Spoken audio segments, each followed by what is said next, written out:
All right, so you said you know the exact time and place where your child was conceived. Talk to me about that. You know, I had gotten in some legal trouble, Okay. you know. So I was in a program like work release. So I had time in and time out. But Yes. while I was in, I could only go to work. Uh-huh. So, I mean. So you knew that it happened at work? Yeah. Okay, you were Yeah, like, basically, okay. I mean, I've been with this man for years. We're going to figure it out one way or another. Uh-huh. How many you know? years have been together? We were together for 6 before we split. 6 years. And so you was at work when you would meet up with him? Okay, then. I was working at IHOP at the time. And what y'all was doing at IHOP? In the car. In the car, okay. Right. Okay. And why do you need this DNA test then? So if you're so sure where it was. Well, this is what happened. I ended up getting incarcerated, you know, but the day before I got incarcerated, I had taken a pregnancy test, and it came up negative. Okay. So then I ended up getting incarcerated, and then during my incarceration, find out that I am pregnant. Got it. So in Junior's head, you know, all of a sudden, I'm just pregnant. So what does he think, a correctional officer is the father? He's said things like that before, but also like, so he came to see us once the baby was born, and from the very first time he saw her, he's like, "Oh, this baby's real cute. Are you sure she's mine?" Oh, so because the baby's cute, it couldn't be his? That's what I said. I said, "You act like you don't make cute kids. We got a 4-year-old. She's beautiful I mean, too." she is beautiful. Yeah. That is a cute baby. She looks like a little teddy bear. Yeah, she's a cutie. Oh my gosh. Okay. So because of her look is why he's denying the child.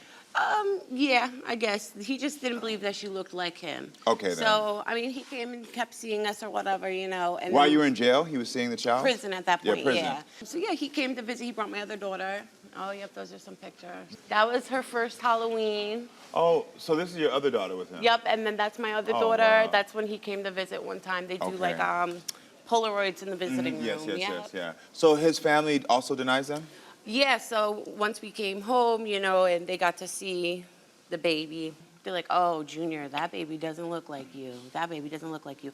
And he already has like this little doubt in his mind. You know what I mean? So them feeding into it is making him question everything. Even more. And you know, so it's really important for me to get the DNA test because I don't want my daughter growing up having any kind of question about it. You know what I mean? And then also I don't want him thinking or treating my daughter differently because he doesn't know for sure if that's his baby. Yeah, you know what I mean? Because he's a great dad to our 4-year-old. Yeah.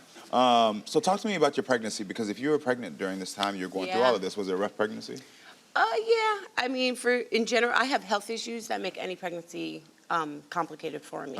So I kind of got accommodated for that a little more. I mean, anybody that's been to Bedford will say, like, Bedford only cares about the babies and the puppies, and that's true. Yeah. Once the baby is born, though, and you come back from the hospital, you get put to the nursery, and the nursery, you don't even feel like you're in jail anymore. Got it, yeah. We have carpeting, we have real couches, we had a refrigerator. Yeah. Yeah, okay, so it was better. And so if anybody doesn't know, Bedford is a jail, just in case you're wondering. Oh yeah, Bedford is New York State's maximum security prison, and they give you the opportunity to keep your baby there if you end up pregnant and incarcerated at the same time. Who cared for your older child while you were still locked up? Junior. How old is the youngest now? She's 16 months now. 16 months. Okay. Was he upset that he had to care for your oldest while you were in jail? A little bit. She's a little girl. Yeah. She should be with her mom. Yeah. You know, and it's hard. I mean, I understand where he's coming from. Like, it's hard for a single man to try to raise a little girl, you know. It's hard for any parent alone. Yeah, you know, so he would complain a lot. Okay. Are you two still together now? No. You're not together now? Okay, then. No. When did you move out? June. In June you moved out. Okay, Yeah. then. Are you still maintaining a friendship? No, we're toxic. You're toxic. Okay. Well, the good thing is that you know that and that you're not staying in it, because the thing is that would be worse for those little girls. So the fact that you two have decided, you know what, let's not be together is the best thing. But now I understand even more why this DNA truth matters. It's because you need to know this, because... I mean, people have enough bad to say about me. You know what I mean? I'm black and white. I'm not a good person, you know, but there's that gray area. Well, everyone, let's welcome Junior to the show so we can hear his side of the story.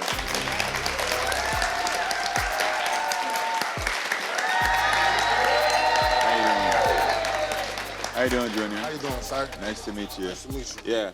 Why do you feel like you need this test today? Since I met her, sir, she's been deceitful. Yeah. You know, I got out here, she know I don't know nobody in the neighborhood. Yeah. and yet she still did certain actions that was uncalled for. Got it. I met her, I haven't spent a whole year together with her on the streets. You know, she's in and out of the programs, this and that. I go through her phone, and instead of trying to fix your family, she's looking for more boyfriends. More people to do this and this with. Is that true? You know? I would like to comment on that. Yes, please do. Okay. Yeah, whatever you want to say. He's talking about, oh, I come home and he looks at my phone and I'm looking for more boyfriends. It was somebody that I went to high school with asking, how are you? And I said, I'm good. My family's good. I'm happy. I'm not talking about that good time. things about I'm you. I'm talking about when I was with and you was in that program in Albany. And I'm going through your phone and you're worrying about having sex and this instead of fixing your life. If I'm taking responsibility for our child and you get in trouble, when you get out, you're supposed to act accordingly. Yeah? Go out there and be a mother. Okay. You know, you're not supposed to be looking for sex. You're not supposed to be looking for a boyfriend, companionship. Fix your life together. Don't go out there looking for love for what? Okay. I did the hard part. You're constantly going to jail, constantly going to prison. And you got to keep in mind, Mr. K, it's a little girl. Yeah. If it's a boy, it'll be different, but it's a little girl. That little girl cried about her mom all the time. Yeah, yeah. And I had to Just tell her, like she crying look, about her this, dad this, and now. this. Why do you think that Ayla is not your baby? Because it's weird how she got pregnant. Because you heard what she said? She said she took a negative test and it was negative. And you're going to take a positive test while you was incarcerated. Yeah. And you know how prison go, they crooked. Yeah, so there's doubt because of that. Yeah. And then when I also give her a phone, I go through her phone, it's nothing but dudes. Is there anything you need her to know that you haven't opened up about? I just want her to be grateful and respect the stuff that I did for her and not making it seem like it was nothing. Okay. 'Cause I slept on the floor with our kids. If you know what I want mean? me to like put you on a pedestal and stop trying to put me down for everything I'm doing right now when I'm doing everything, what am I doing wrong, Junior?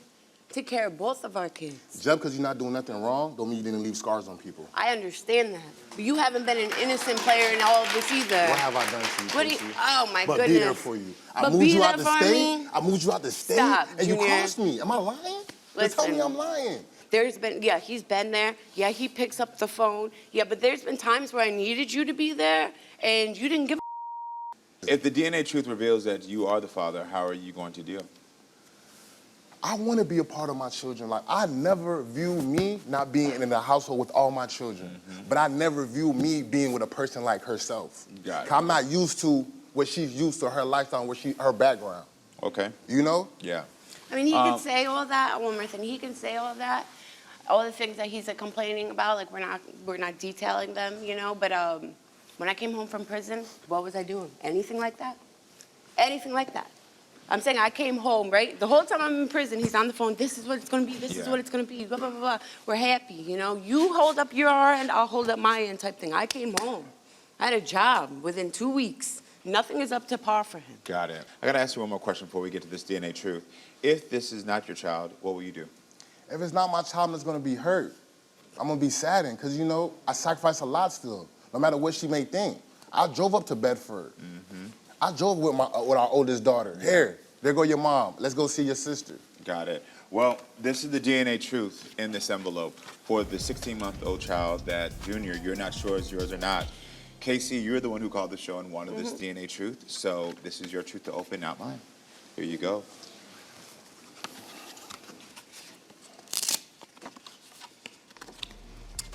And read it out loud, right? Yeah. Casey Jr. is Ayla's biological father. Well, that's good. Yeah. I want to say one more thing. Say one it. more thing, Yeah. okay? I may have done a lot of crazy things in my life, you know what I mean? But to question like the baby being yours or not, like I've committed crimes. Yes. Okay. I figured, I girl, go to jail a lot. You know what I mean? We know. But when do This I is cheat crazy. on you? Okay. When? Tell me one I just time. said when you was in Albany, I When seen you had a a whole million girlfriend dudes. living in your Well, listen, house. that's the thing. You had a whole What we- girlfriend living in your what house. we I'm know trying to now- move on Everybody got his too. What we know Everybody now got his is, what we do know now is that Okay. this is your You're a deceitful child. person. What we know now is that this is your child. And so what I've heard before is that you did step up, you've taken care of your child. So what I'm assuming is that you'll step up and do the same for this. Of course. What I do want to say to to you all, though, is that now that we understand that these are both your children, co-parenting has to happen, and there's two things that has to happen in this co-parenting that I've witnessed already. You have to stop the way you're talking about yourself, because part of the way you're talking about yourself is going to be what continuously gets you back into situations. You continuously bring up your own bad. You continuously tell people a narrative about yourself, and when you tell people about the book that they haven't read, once they open the first page, you're going to go ahead and start writing all the words that you've already told them. So I'm encouraging you to stop doing that. This is not who you are. But the second part is, as co-parents now, nothing more. It is imperative that you only speak good about her in front of these kids and to the public. Right. Because what's going to happen now is that the way that her children see her and the way that the children see their own life will also be directly related to how they see their mother. Absolutely. And even though you're their father and you'll be with them, what I know to be true with working with kids, working with adolescents, working with 18-year-olds, teenagers who are about to become adults, if they have a parent that's stable in their life, but they also have a parent that is not doing well, they will eventually start to assume anytime they do something wrong that maybe I'm the other parent. So if you speak about the mom in a positive way, they will hear positive characteristics about their mother. And even if she made a choice to do something bad, they'll say, you know what? My dad's good, and my dad tells me there's positive in my mom, and I'm probably going to take the positive qualities. But if you're speaking negativity over her, those children will hear that, and that will attach to their self-esteem and their mental health as well. Trust me, I've seen it a lot of times. So you both need to watch how you talk about yourself and how you talk about her. Okay. Trust me. Everyone, thank you for being with us. Make sure to come back next time, friends, so we can keep talking and growing. I love you all. Good luck, okay?